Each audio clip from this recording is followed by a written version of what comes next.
शेषाद्रिशेखर विभो तव सुप्रभातम्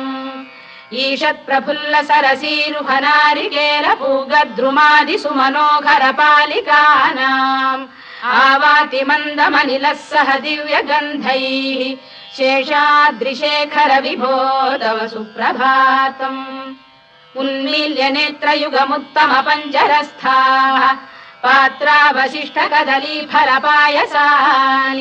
भुक्त्वा सलीलमथकेलिशुकाः पठन्ति शेषाद्रिशेखर विभो तव सुप्रभातम्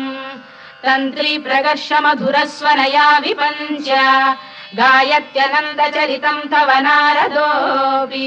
भाषा समग्रमसहृत्करचार रम्यम् शेषाद्रिशेखर विभो तव सुप्रभातम् भृङ्गावळी च मकरन्दरसानुविद्ध झङ्कार गीत निनदैः